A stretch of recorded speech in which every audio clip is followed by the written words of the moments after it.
예, 지난 한 주간도 잘 주님의 은혜 안에서 잘 계셨죠? 예, 건강한 모습 보니까 좋습니다. 댁에서도 온라인으로 예배 드리신 분들 모두가 주님의 은혜가 대면 예배로 드리는 것과 마찬가지로 똑같이 임하기를 간절히 소망을 합니다. 예, 오늘 우리에게 주시는 말씀은 열왕기상 9장입니다. 열왕기상 9장 1절로 9절까지입니다. 열왕기상 9장 1절로 9절까지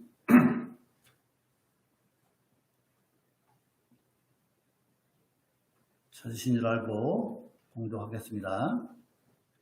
솔로몬이 여호와의 전과 왕궁 건축하기를 마치며 자기의 무릇 이루기를 원하던 일이 마침 때에 여호와께서 전에 기브온에서 나타나신 같이 다시 솔로몬에게 나타나사 저에게 이르시되 내가 내 앞에서 기도하며 간구함을 내가 들었은즉 내가 너의 건축한 이 전을 거룩하게 구별하여 나의 이름을 영영히 그곳에 두며 나의 눈과 나의 마음이 항상 거기 있으리니 내가 만일 내 아비 다윗의 행함같이 마음을 온전히 하고 바르게 하여 내 앞에서 행하며 내가 내게 명한 대로 온갖 것을 순종하여 나의 법도와 율례를 지키면 내가 내 아비 다윗에게 허하여 이르기를 이스라엘 위에 오를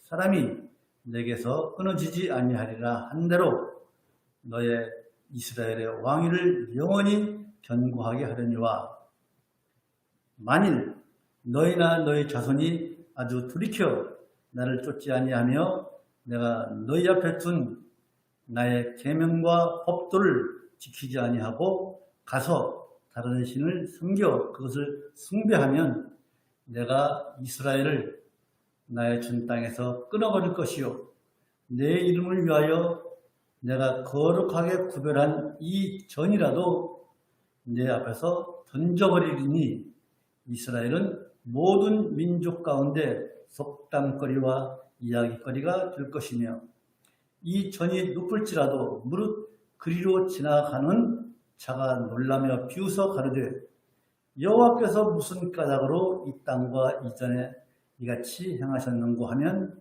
대답하기를 저희가 자기 열조를 애굽 땅에서 인도하여 내신 자기 하나님 여호와를 버리고 다른 신에게 부종하여 그를 숭배하여 섬김으로 여호와께서 이 모든 재앙을 저희에게 내리심이라 하리라 하셨더라. 아멘. 여기까지 보겠습니다. 네, 지난주에는 솔로몬 왕이 이제 왕이 된 지 한 4년 만에 성전을 지을 준비를 하는 그 모습을 말씀드렸습니다. 준비하는 과정을 말씀을 드렸습니다. 그러면서 성전 건축의 사명을 가지고 있는 이 솔로몬에게 즉 사명자에게 하나님께서는 모든 것을 다 예비하신다. 성전 건축에 필요한 비용은 아버지 다윗이 다 준비해놓고 거기에 필요한 목재, 석재, 기술자들은 두루왕 히람을 통해서 예비해 놓으신 하나님, 즉 사명자에게는 하나님께서 모든 것을 다 예비하시는 하나님이시다. 그리고 이 사명자가 첫걸음이 뭐냐? 그것은 바로 겸손이다. 그리고 서로 도와야 좋은 결과를 볼 수 있다고 말씀을 드렸습니다. 솔로몬과 두루왕 히람이 서로 도와서 아름다운 성전을 건축한 것처럼 서로 도와야지 아름다운 결과를 볼 수 있다고 말씀을 드렸습니다. 자, 이제 오늘은 솔로몬 왕이 하나님의 성전을 완공하고 또 솔로몬 왕이 거할 왕궁까지 다 완공하고 난 뒤에 하나님께서 솔로몬에게 다시 나타나셔서 말씀하는 거예요. 하나님은 전에도 솔로몬에게 나타나셨죠. 언제죠? 첫 번째 나타났을 때 솔로몬이 왕이 되고 뭘 했죠? 기브온에서 일천번제를 드릴 때 꿈에 나타나셔서 무엇을 줄 거하니 뭘 달라고 했습니까? 지혜를 달라고 했습니까? 그때 나타나셨고, 또 이제 그 성전이 거의 완성될 때 또 한 번 나타났어요. 그것이 6장 11절로부터 나오는 말씀이고, 그리고 이번이 나타나는 것이 세 번째 솔로몬에게 하나님께서 나타나시는 거예요. 즉 성전이 완성된 이후에, 여러분, 솔로몬이 하나님의 성전을 완공하는데 몇 년 걸렸어요? 7년이 걸렸어요. 정확히는 7년 6개월이 걸렸어요. 그리고 이 솔로몬이 살 집, 왕궁을 건설하는 데는 13년이 걸렸어요. 즉 20년이란 세월을 지금 염두에 두고 말씀을 들으십시오. 자, 이제 하나님께서 세 번째 성전도 완성하고 솔로몬 그 왕궁도 완성한 후에 이제 하나님께서 나타나셔서 하시는 말씀이 뭐예요? 순종했느냐 안 했느냐에 따라서 축복과 저주를 내리시겠다고. 그것이 3절부터 9절까지 말씀이에요. 즉 솔로몬이 하나님의 말씀에 순종하면 하나님께서 솔로몬의 아버지 다윗에게 약속하셨던 그 약속을 다 내가 지키겠다. 그러나 만일 솔로몬과 그의 후손들이 하나님의 계명을 지키지 않고 불순종하고 우상을 숭배한다면 왜요? 이스라엘을 멸망시켜버리고 거룩한 성전이라 할지라도 어떻게 합니까? 내가 던져버리겠다고 7절에서 말씀하고 있지 않습니까? 이전이라도 내 앞에서 던져버리겠다, 이렇게 말씀을 하십니다. 자, 오늘 이 말씀 속에서 솔로몬이 성전과 왕궁을 완성하고 난 후에 하나님께서 나타나서 하시는 이 말씀을 가지고 우리가 받을 교훈이 뭔지를 한번 생각해 보고자 합니다. 첫 번째로, 여러분, 하나님은 우리들, 즉 자기 삶에 충실한 사람들, 즉 성도들 가까이 계시는 줄 믿으십시오.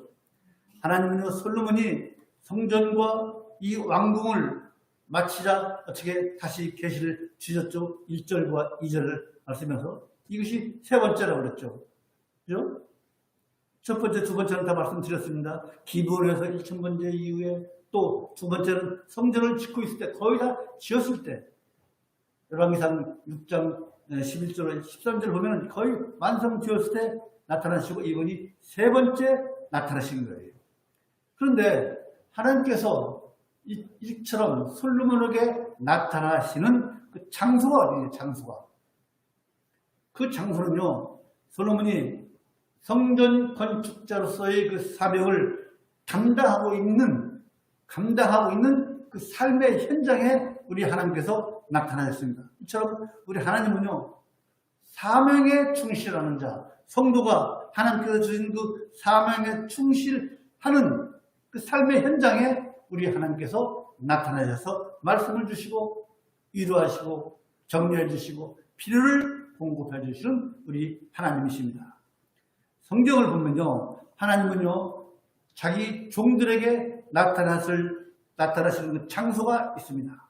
그 장소는요, 하나님의 종들이 하나님께서 주신 그 사명을 잘 감당하고 있을 때, 감당하고 충성하는 그 장소에 우리 하나님께서 나타나셨습니다. 하나님은요, 거룩하신 분으로 우리 주인된 우리 인생들이 감히 우리 하나님께 가까이 할 수 없는 분이지만, 우리가 어떻게 그 거룩한 하나님께 가까이 하면 못해요. 그러나 우리 모두가, 우리 성도들이 자기 삶에 충실하며 성실하게, 또 우리들이 하나님의 뜻에 따라서 살아가는 그 삶의 현장에 오셔서 우리를 만나주시고, 우리를 격려해 주시고, 우리를 위로해 주시고, 축원해 주시고, 더 거룩하고 아름다운 길로 인도하시는 분이 우리 하나님이십니다. 우리의 삶의 현장에서 성도로서 충실하게 살 때 이런 것을 우리가 얼마든지 성경에서 찾아볼 수가 있습니다. 모세는 어땠습니까? 양치던 그 삶의 현장에서 왕자가 일거에 양치던 목자가 되어서 양을 치는 그 목자로서의 삶을 살아갈 때 하나님께서 모세를 부르는 그 음성을 들었습니다. 출애굽기 3장 1절로 8절. 또 세례 요한은 어떻습니까? 세례 요한은 이스라엘 백성들에게 회개하라, 천국이 가까웠다고 회개의 메시지를 전할 때, 그리고 요단강에서 회개의 세례를 줄 때 우리 예수님을 만나셨습니다. 각자 자기의 사명을 감당하는 자리. 베드로는 어떻습니까? 베드로는 어부로서 밤이 새도록 그물질하고 일을 하고 어부 일에 전념하고 있을 때 예수님께서 사람을 낚는 어부가 되라고 베드로를 부르셨습니다. 베드로는 자기 삶에 열심히 살 때, 충실하게 살 때 이처럼 예수 그리스도를 만났습니다. 사도 바울은 어떻습니까? 사도 바울은 유대교 아주 콜수 분자 아닙니까? 그가 예수님을 영접한 이후에 동족인 유대인들의 핍박과 로마의 핍박을 받지만 복음을 증거하는 그 사도로서의 사명을 감당할 때 그는 하나님께서 함께 하심을 들었습니다. 하나님의 음성을 들었습니다. 한번 볼까요? 사도행전 18장 보십시다. 사도행전 18장 9절부터 10절.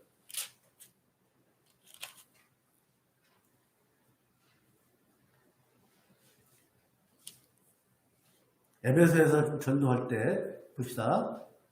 사도행전 18장 9절로 10절. 18장이요.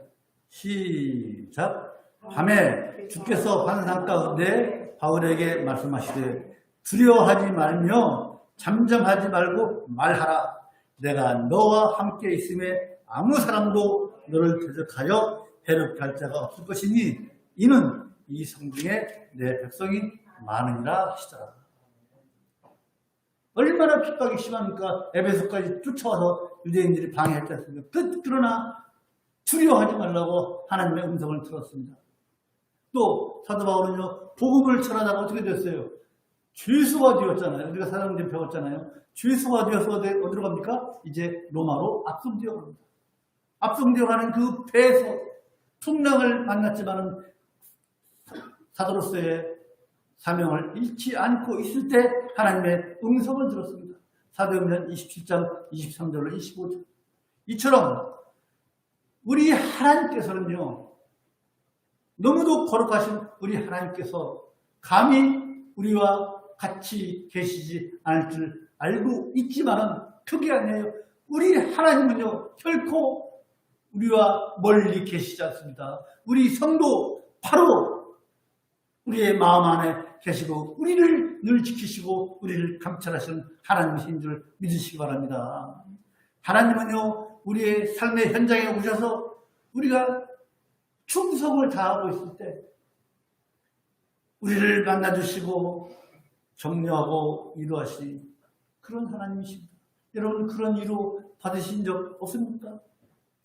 여러분, 하나님을 만나는 것이 특별한 이런 공적인 예배의식을 통해서 만나는 것만은 아닙니다. 또 특별히 우리가 어떤 요란하게 금식을 하네, 40일 금식을 하네, 어떤 이런 금식을 통해서 우리가 하나님을 만나는 것이 아닙니다.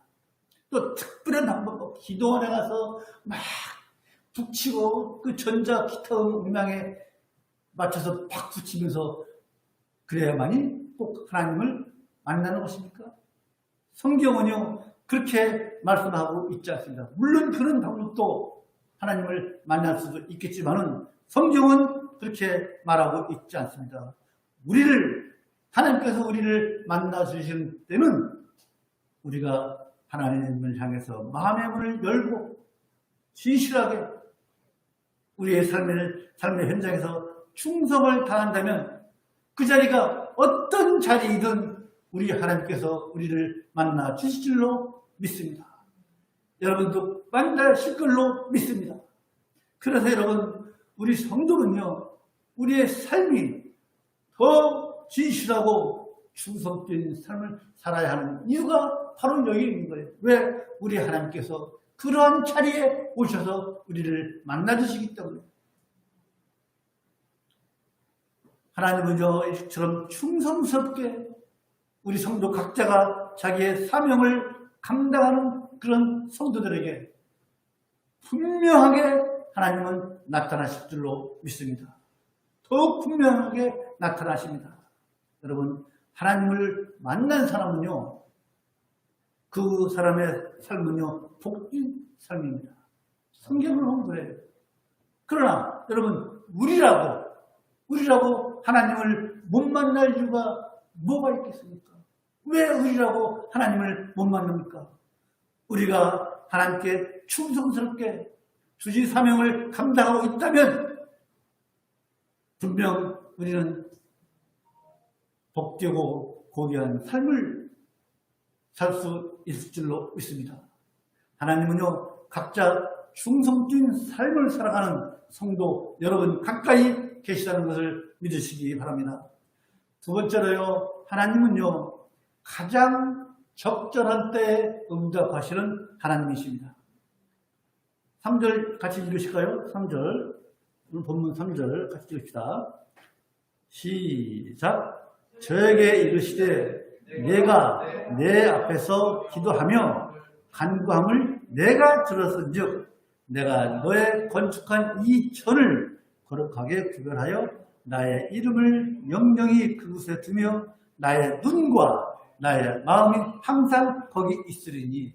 그래, 네가 나를 위해서 이렇게 아름다운 성전을 지었느냐? 내 이름이 영영히 그곳에 두며 나의 눈과 나의 마음이 그래 항상 거기 있으리라고 말씀합니다. 근데 이 말씀은요, 자, 왕상 8장 29절 한번 보실까요? 8장 29절. 앞장에 있죠? 8장 29절 같이 읽으십시다. 이것도 솔로몬의 기도예요. 8장 29절 시작. 주께서 전에 말씀하시기를 내 이름이 거기 있으리라 하신 곳 이 전을 향하여 주의 눈이 주야로 곱시며 종이 이곳을 향하여 피는 기도를 들으시옵소서. 어때요? 이 말씀하고 지금 오늘 본문 9장 3절하고 어때요? 내용이 똑같아요. 하나님께서 이 전에 눈과 마음을 주시겠다고. 그래서 이 두 말씀은요, 어떤 의미가 있냐면 솔로몬의 기도에 응답하셨다는 것을 우리에게 알려주고 있는 거예요. 하나님께서 솔로몬의 기도에 응답하셔서 나타나시는 거예요. 그런데 여러분, 중요한 것은 솔로몬이 기도한 때와 응답한 때가 언제냐는 거예요. 기도한 때와 응답한 때, 그걸 한번 보자는 거예요. 기도한 때를 먼저 봅니다. 기도는요, 성전을 짓고 있을 때예요. 6장 볼까요? 열왕기상 6장 11절로 6장 봅시다. 6장 11절 10 이하 봅시다. 같이 읽으실까요? 찾으시죠? 6장 11절 시작. 여호와의 말씀이 솔로몬에게 임하여 가라사대 내가 이제 이 전을 건축하니 내가 만일 내 법도를 따르며 내 율례를 행하며 나의 모든 계명을 지켜 그대로 행하면 내가 내 아비 다윗에게 한 말을 내게 확실히 이룰 것이요. 자, 이때 14절 읽읍시다. 시작. 솔로몬이 전 건축하기를 마치고, 지금 솔로몬의 성전, 하나님의 성전이 완공은 안 되었지만은 거의 다 지어가는 과정이에요. 어떻게 보면은 겉은 다 지었고 안에 있는 내장을 백향목으로 장식한 내용이 쭉 나옵니다. 즉 성전이 거의 완공되었을 때 솔로몬이 기도를 합니다. 그러나 응답은 언제예요? 응답은 오늘 본문 9장 1절 같이 읽으십시다. 시작. 솔로몬이 여호와의 전과 왕궁 건축하기를 마치며 자기의 무릇 이루기를 원하던 일이 마친 때에, 지금 하나님께서 응답하실 때는 9장 1절에서 있는 말씀처럼 굉장한 시차가 있는 거예요. 여러분, 성전을 짓는데 몇 년 걸렸다고 그랬죠? 7년이요. 그리고 솔로몬의 그 왕궁을 짓는데 몇 년이라고 그랬죠? 13년 걸렸어요. 20년이라는 세월이 흐른 거예요, 지금. 하나님께서 솔로몬의 기도에 응답하시는데 이처럼 최소한 13년, 많게는 거의 5, 6년? 자세한 건 모르겠지만 하여튼 최소한 13년 이상이 걸린 거예요. 즉, 왜 이렇게 하나님께서 늦게 솔로몬에게 나타나셔서 응답하셨느냐 이거예요. 그 이유가 뭐냐예요. 왜 그럴까요? 그 이유는, 좀 늦게 응답하시는 이유는 그때가 하나님께서 솔로몬에게 나타나셔서 응답하실 때가 가장 적절한, 솔로몬에게 가장 적절한 때이기 때문에 이처럼 하나님께서 응답을 하시는 거예요. 즉, 응답하신 때는 언제예요? 솔로몬이 성전 건축과 왕궁을 건축을 다 한 때예요. 전부 다 마친 때예요. 좀 방금 우리가 얘기했지 않습니까? 1절에서 모든 일을 다 마친 때예요. 즉, 사명을 감당한 때예요. 힘든 일이 끝난 때예요. 여러분, 우리들이 보통 힘든 일이 있잖아요. 그 일이 끝나면 어떻게 돼요? 휴, 이제 끝났구나. 이제는 다 했어. 어떻게 해요? 마음이 좀 해해지죠. 그래서 우리 하나님께서 성전과 왕궁을 건축하기를 마친 때, 즉 영적으로 솔로몬이 해이해질 때, 즉 타락하기 쉬울 때, 그때 우리 하나님께서 솔로몬에게 나타나신 거예요. 왜? 솔로몬에게 영적으로 해이해지지 말아. 계속 하나님의 계명 말씀을 들으라는 말씀을 계속 하시잖아요. 그렇게 해도 인간인 이상 우리는 죄인이라 하나님의 말씀을 어길 것을 다 아시기 때문에 솔로몬에게 경각심을 주기 위해서 이처럼 다시 나타나신 거예요. 최소한 13년 후에. 하나님은요, 이전에도 솔로몬에게 말없이 솔로몬을 기도에 들어주셨습니다. 그러나 직접적으로 이처럼 나타나셔서 말씀한 것은요, 솔로몬에게 꼭 필요한 때이기 때문에 하나님께서 나타나시는 거예요. 이렇게 하나님은요, 자기 백성의 기도에 응답을 하시되 꼭 필요한 때에 응답하시는 줄로 믿으십시오. 아브라함은요, 어떻습니까? 우리가 잘 아는 것처럼 창세기 12장 2절로 4절을 보면요, 아브라함이 창세기 보십시다. 창세기 12장 2절. 창세기 12장 2절. 하나님께서 언제 아브라함과 약속하시고 부르셨는지 1절, 2절 읽읍시다. 시작. 여호와께서 아브라함에게 이르시되 너는 너의 본토 친척 아비 집을 떠나 내가 네게 지시할 땅으로 가라. 내가 너로 큰 민족을 이루고 내게 복을 주어 내 이름을 창대케 하리니 너는 복의 근원이 될지다. 여러분 4절 읽읍시다. 4절 시작. 이에 아브라함이 여호와의 말씀을 쫓아갔고 룻도 그와 함께 갔으며 아브라함이 하란을 떠날 때 그 나이가 몇 세? 75세. 이제 75세에 하나님께서 아브라함에게 너에게 자식이 있고 또 창대케 할 것이다 라는 약속을 받았습니다. 75세에 받았습니다. 나이가 많은 노인이에요. 그러나 하나님께서 그 약속을 하시고 한 달 후에 지키셨으니까, 1년 후에 지키셨으니까, 10년 후에 지켰으니까, 몇 년 후에 지켰어요? 25년 걸렸어요. 아브라함이 첫 아들 이삭을 낳은 때가 언제예요? 100세잖아요. 여러분. 즉 하나님은요 25년 만에 아브라함에게 그렇게 찰떡같이 나를 믿으라고 하시고 25년 만에 응답을 주셨습니다. 하나님은 왜 이렇게 응답을 늦게 응답을 지체했을까요?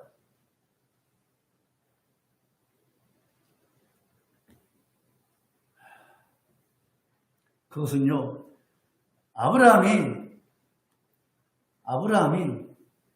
자기 자식, 즉 후손에 대한 소망이 없을 때 하나님께서 75세에 약속하셨지만은 1년이 걸려, 2년이 걸려, 3년이 걸려 자식이 없는 거예요.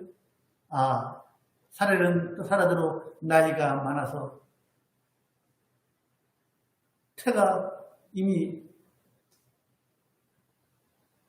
아이를 낳을 수 없는 그런 상태가 이제 난 틀렸거나, 즉 자식에 대한, 즉 후손에 대한 소망이 없을 때, 그런 소망이 없을 때 후손을 허락하셨습니다.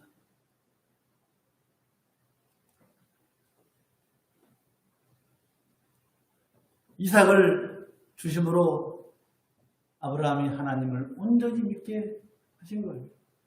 즉 하나님에 대한 믿음의 확신을 주기 위해서, 만약에 아브라함이 하나님께 약속을 받고 기도 열심히 해서 뭐 한 달 후에 아이를 잉태했다든가, 뭐 1년 후에 잉태했다든가, 뭐 3년 후에 잉태했다라고 하면은 하나님의 은혜에 대해서 감사를 했을 것입니다. 그러나 그토록 애절하게 나는 이제 절망적이구나 그런 마음은 없을 거예요.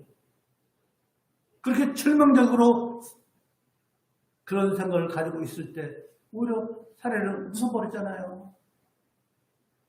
나이가 있을 것이다 그런 말씀입니다.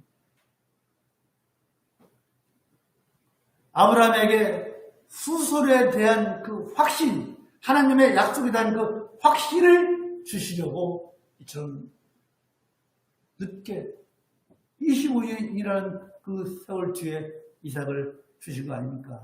즉 아브라함에게 가장 적절한 때를 기다리신 거예요. 아브라함이 앞으로 믿음의 조상으로서 하나님의 그 계명을 얼마나 견디며 그 계명을 따를 사람인지를 하나님께서 보시는 거예요. 다윗에게 성전을 짓지 못하게 했잖아요. 저는 이제 말씀드렸잖아요. 하나님께서 왜 그랬어요? 다윗이 그 주변에 있는 악한 세력들을 전부 다 제거한 후에 네 아들 솔로몬에게 지켜 했지 않습니까? 기다리시는 거예요. 여러분, 우리가 하나님께 감사와 찬양을 드리는 이유가 많이 있습니다. 그렇죠? 많이 있어요. 그러나 가장 근본적인 그 이유가 뭡니까? 우리를 구원해 주신 하나님의 그 주권적인 은혜가 너무 강해서 우리가 하나님께 감사하고 경배하고 찬양을 드리는 것 아니겠습니까? 그 찬양과 기도는, 그렇죠? 솔로몬이 성전을 완구하고 얼마나 기뻤겠습니까? 하나님께서 지금 하나님의 법궤가 어디 장막에 가 있지 않습니까? 그 언약궤를 하나님께서 거하실 그 성전에다 모시는 것, 그 성전을 아름답게 꾸미고 하나님을 찬양한 거 아닙니까? 하나님께 그 성전을 바치면서 성전을 향해서 하나님을 찬양하고 기도했습니다. 솔로몬이. 그런데 그 찬양과 기도, 솔로몬이 하는 그 찬양과 그 기도는 성전 뜬 우리나라 성전 아닙니까? 성전 뜬 우리의 찬양과 기도와 관계가 깊은 거예요. 솔로몬이 성전을 완성해놓고 너무 기뻐서 하나님께 찬양한 것은 성전된 우리가 하나님을 찬양하는 것과 깊은 관계가 있다고 말씀드렸어요. 그거예요. 어떤 관계냐? 솔로몬의 찬양과 기도는요, 성전된 우리 성도 안에 누가 계세요? 내주하시는 우리 하나님을 찬양하고 하나님께 기도하는 것과 같은 거예요. 이해가십니까? 솔로몬이 성전을 아름답게 건축하고 하나님께 찬양과 경배를 드린 것은 성전된 우리가 내주하시는 우리 하나님께 찬양하고 기도하는 것과 같다는 거예요. 그래서 관계가 있는 거예요. 따라서 여러분, 성전을 향한 솔로몬의 기도와 이 찬양은요, 우리가 보시오, 상상해 보십시오. 솔로몬이 아름답게 성전을 건축해놓고 하나님께 드리면서 찬양과 기도는 우리가 어떻게 하나님을 찬양하고 하나님께 기도를 해야 할지를 가르치고 있는 거예요.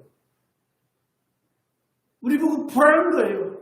성전을 지어놓고 찬양하고 있는, 기도하고 있는 솔로몬을 우리 보고 보라는 거예요.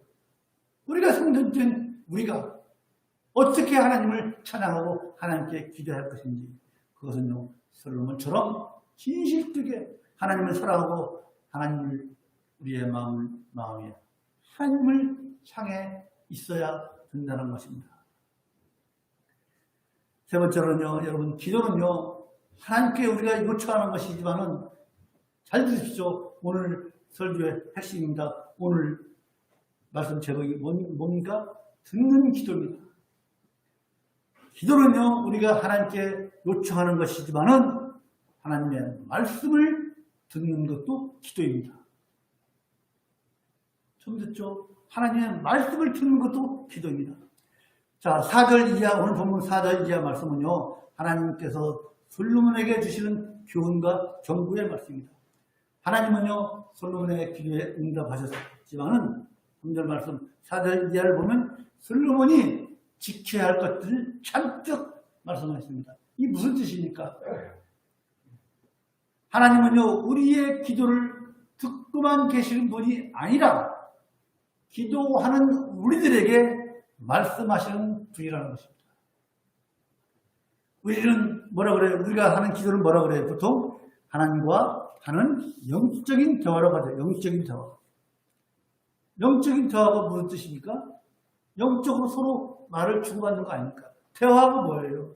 서로 말을 주고받는 게 대화 아닙니까? 일방적으로 한 사람이 혼자 말하면 뭐예요? 그건 대화가 아니잖아요. 그건 설교나 연설이지. 그건 대화가 아니잖아요. 기도는 영적인 대화, 그거 아닙니까? 여러분, 우리가 기도할 때 하나님의 음성을 들을 수 있어야 합니다. 왜 그래요? 이것이 영적인 대화이기 때문에 우리 말만 잔뜩 하나님께 이야기하고 하나님의 말씀에 대해서 우리가 귀를 닫아버린다. 그게 무슨 영적인 대화입니까? 그게 무슨 기도입니까? 아니잖아요. 우리가 기도할 때 하나님의 음성을 들을 수 있어야 하고 그 들리는 그 음성을 따라서 우리가 행하는 것, 그것까지 해야 기도의 완성인 것입니다. 여러분, 하나님께서 우리의 기도를 들으신다는 것을 믿는다면, 답 있죠? 하나님께서 우리의 기도를 듣기 원하고 또 하나님께서 우리의 기도를 듣고 계신다는 것을 믿는다면 답이 있는 거 아닙니까? 여기 계신 분들이나 댁에서 온라인으로 예배 들으신 분이나 하나님께서 우리의 기도를 들으신다는 것을 믿는다면은 하나님도 우리에게 말씀하신다는 것을 믿으십시오. 하나님께서도 우리에게 하고 싶은 말씀이 있을 것입니다. 그렇지 않습니까? 그게 대화 아닙니까? 그래서 하나님의 음성에 우리가 마음을 열고 귀를 기울여 들을 수 있는 그 지혜가 있어야 됩니다. 그런 자세로 기도할 때 하나님의 말씀을 기도하면서 뒤에다 우리 말만 하는 것이 아니라 하나님의 말씀, 우리 하나님께서 내밀하게 우리에게 주신 그 말씀을 듣는 자세로 기도할 때 하나님은요, 반드시 우리에게 우리가 무엇을 위해서 살아야 하며 우리가 또 어디로 가야 할지, 우리가 부족한 것이 무엇인지, 또 우리가 고쳐야 할 것이 무엇인지를 우리에게 분명하게 말씀해 주실 것입니다. 그 듣는 기도예요. 이제부터는 우리 모두 기도할 때 많은 걸 요구하십시오. 그러나 하나님께서 기도 중에 우리의 심령에, 우리의 마음에 조용히 주시는 그 말씀이 있을 거예요. 그 말씀을 듣고 혹여나 우리 그 음성을 듣고 모른 채 하지를 않았나. 하나님의 그 음성을 무시하지는 않았나. 우리 한번 생각해 보자는 거예요. 기도한다고 하면서 기도 시간 내내 내 말만 하는 것이 아니라 하나님께서 주시는 그 은밀한 그 말씀, 그걸 들으십시오. 그리고 들었으면 들은 대로 행하십시오. 주시는 말씀대로 우리 행하십시다. 힘듭니다. 그러나 주시는 말씀대로 행하시는 우리 모두가 되기를 간절히 소망합니다. 그래야 우리 하나님께서 기뻐하시는 기도의 완성이에요. 우리의 말만 들있다. 우리가 하나님께 기도하면서 하나님 이렇게 기도했으니까 내일 들어주십시오. 모레 들어주십시오. 일주일 후에 들어주십시오. 하나님께서 우리들의 뜻대로 들어주셔야 됩니까? 우리가 기도하는 것이 좀 많습니까? 하나님의 때에, 하나님의 시간에, 하나님의 타임 스케줄에 맞춰서 응답하시는 것이지 우리의 뜻대로, 우리의 스케줄에 맞추시지 않는 하나님이십니다. 여러분, 우리가 기도할 때 하나님의 그 내밀한 음성을 꼭 들으시고 또 들으려고 노력하고 들을 귀를 갖는 여러분 되시기 바랍니다. 사람들은요, 대부분 이렇게 하죠. 기도 시간 내내 10분을 하든, 1시간을 하든, 5분을 하든, 자기 말만 시큰하고 어떻게 해요? 아멘! 하고 끝내버리잖아요. 그게 다가 그 기도 다인 줄 알아요. 그게 아니라는 거예요. 듣는 기도를 하시는 우리 예양성교회 모든 성도들이 되기를 간절히 소망합니다. 여러분, 우리가 기도할 때 우리의 마음의 문을 열고 하나님의 음성을 들을 수 있다면요, 기도 중에 들려오잖아요. 안 들려올 수가 없어요.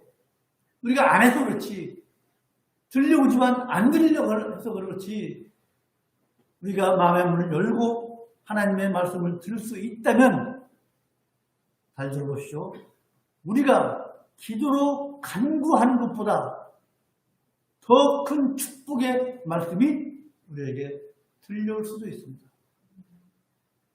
우리가 기도할 때 막 간구할 때 하나님의 그 음성을 듣는다면 그 말씀이 오히려 기도로 간구하는 것보다 더 큰 축복의 말씀이 들려올지 모른다 이거예요. 그래서 듣는 기도가 필요한 거예요. 듣는 기도. 시편 보십시다. 시편 85편. 시편 85편 보십시다. 시편 85편 8절. 시편 85편 8절. 구약성경 865쪽 정도 됩니다. 시편 85편 8절 찾았죠? 읽읍시다. 시작. 내가 하나님 여호와의 하실 말씀을 들으리니 대저 그 백성 그 성도에게 화평을 말씀하실 것이라. 저희는 다시 망령된 대로 돌아가지 말지로다. 이게 무슨 말씀이냐면요. 고라자손의 그 시인데 뭐냐면은 지금 이스라엘 백성들이 포로에서 이제 돌아왔습니다. 얼마나 기쁩니까? 얼마나 좋습니까? 그러니 이제 하나님, 내가 하나님의 말씀을 듣겠습니다. 하나님의 하실 말씀을 내가 들으리니 우리들에게 화평을 말씀하시고 또 다시 망령된 대로 돌아가지 말지로다. 이 말씀, 우리가 이제 하나님께 잘못해서 하나님을 배반하고 우상을 섬겨서 바벨론 포로로 잡혀갔지만은 다시 돌아왔으니 이제부터 하나님 말씀을 듣겠습니다. 그 백성들에게 화평을 말씀하시고 다시는 포로에서 돌아온 후에는 다시는 하나님을 떠나지 말게 하시옵소서. 즉 하나님께 하시는 말씀이에요. 다시는 망령된 대로 돌아가지 말지로다. 이것이 다시는 하나님을 떠나지 말게 해주십시오. 하나님 제발 우리를 좀 붙들어 주십시오. 그런 시입니다. 우리가 하나님의 말씀 기도하면서 내밀하게 우리에게 주시는 말씀을 무시하지 마시고 못 들은 채 마시고 그 말씀을 우리가 조금이라도 지키고 행하려고 하는 우리가 죄가 될 줄로 믿습니다. 그래야 하나님께서 그래 오늘 내가 너 대화 잘했다 그렇게 말씀하지 않겠습니까? 나 혼자만 너 혼자만 진짜 나한테 얘기하고 내가 할 말은 너 쌍무시해? 그럼 하나님께서 그래 기도 잘한다 들어주실까? 말씀을 마칩니다. 솔로몬이 이제 성전과 왕궁을 20년에 걸쳐서 대역사를 마치자 하나님께서 솔로몬에게 몇 번째 나타나셨다고요? 세 번째 나타나셨습니다. 자, 그러면 하나님께서 아니 인간들이 저렇게 애를 써서 7년 동안 그 성전이 얼마나 아름답게 졌습니까? 온갖 금으로 다 치장을 하고 얼마나 이렇게 아름다운 성전을 지어서 솔로몬이 하나님께 드렸으면은 그래 솔로몬아 너 참 잘했다. 얼마나 칭찬하면 얼마나 좋아요. 그러나 하나님께서는 칭찬의 말씀 없고 뭐예요? 경고의 말씀을 잔뜩 하셨습니다. 전부 다 경고의 말씀이에요. 성경 이해가 그렇잖아요. 내가 만일 내가 전부 다 if 네가 어떻게 하면은 전부 다 그거예요. 즉 칭찬보다는 경고의 말씀을 더 많이 주셨습니다. 솔로몬에게. 왜 그래요? 하나님은요, 잘 들으십시오. 하나님은요, 인간이 지은 아무리 아름다운 그 성전 그것이 중요한 것이 아니라 하나님의 말씀과 하나님을 사랑하는 것이 더 중요하다는 걸 깨우치기 위해서 솔로몬에게 칭찬 한마디 안 하시고 계속 너 앞으로 이렇게 할지다. 그리하면 너의 왕위가 영영이 세울 것이다. 그렇지 아니하면 이스라엘을 멸해버리고 너희들이 수고하고 내 이름을 위해서 수고한 그 성전마저도 내가 내 앞에서 버려버릴 거라고 말씀하시지 않습니까? 성전 자체가 중요한 것이 아니다. 그래서 여러분 이제 솔로몬과 이스라엘 백성들은 숙제가 있습니다. 무슨 숙제냐? 이제 하나님께서 그 이름을 준다고 했잖아요. 이름을 영영히 그곳에 두며 나의 눈과 나의 마음이 항상 거기 있으리니 이제 하나님께서 계실 그 성전을 완성했으니 이스라엘 백성들이 어떻게 해요? 성전을 중심으로 거룩하고 진실하게 하나님을 섬기는 그 숙제가 남은 거예요. 솔로몬과 이스라엘 백성들에게.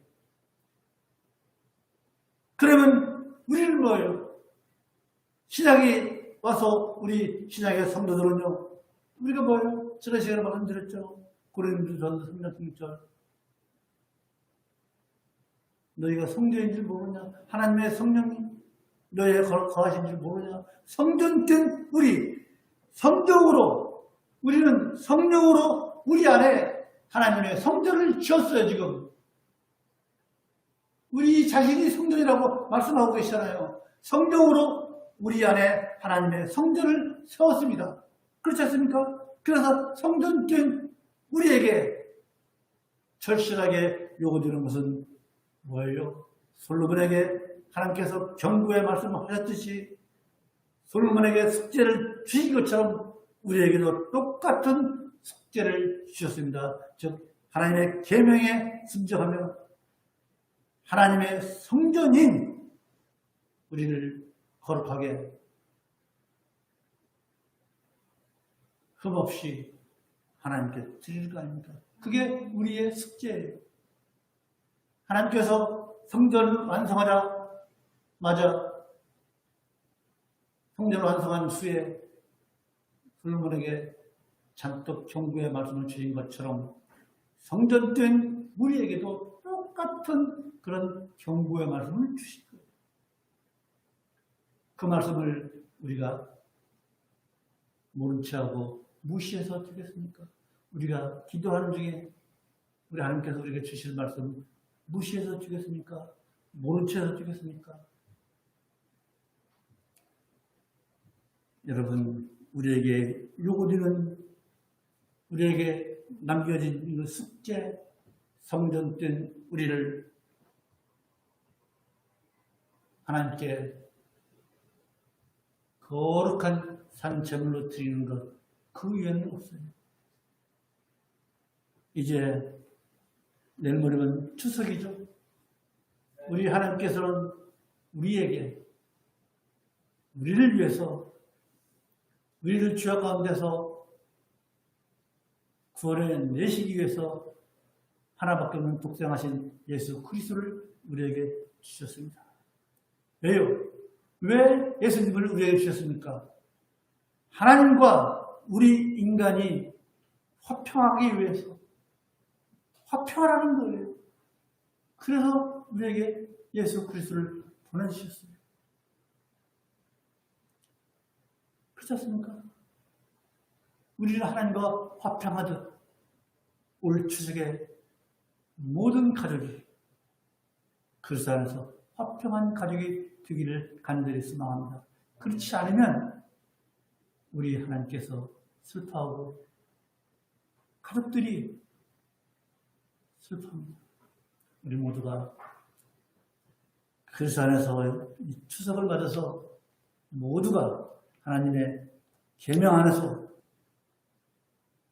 하나님의 그 뜻을 어기는 그런 행위하지 마시고 정말 즐겁고도 또 거룩한 그러한 추석을 보내시는 우리 모두가 되기를 간절히 소망합니다. 기도하겠습니다. 거룩하신 하나님 아버지, 은혜를 감사합니다. 오늘 또 이렇게 많은 사람들이 이 추석 명절을 맞이해서 고향으로 내려가고 또 여기저기 다니는 이때에 우리 예양선교교회 성도들은 아버지 앞에 나와 예배하고 또 댁에서 온라인으로 예배 드리게 하여 주심을 참으로 감사합니다. 하나님 아버지, 오늘 말씀을 주신 것처럼 성전된 우리 솔로몬이 성전을 건축하고 하나님께 드리면서 기도했지만 하나님께서는 솔로몬에게 칭찬보다는 경고의 말씀을 내가 어떻게 하면 어떻게 할 것이다 라고 하신 말씀을 우리가 잘 기억해서 우리 또한 우리 하나님 앞에 하나님의 종된 자로서 하나님의 종으로서 종의 위치에서 하나님을 섭섭하게 하지 않는 그런 성도들 다 되어서 성도로서의 참된 모습을 보여가며 살아가는 우리 양선교계 성도들이 다 될 수 있도록 주의 은혜를 베풀어 주시옵소서. 예수님의 이름으로 기도하옵나이다. 아멘.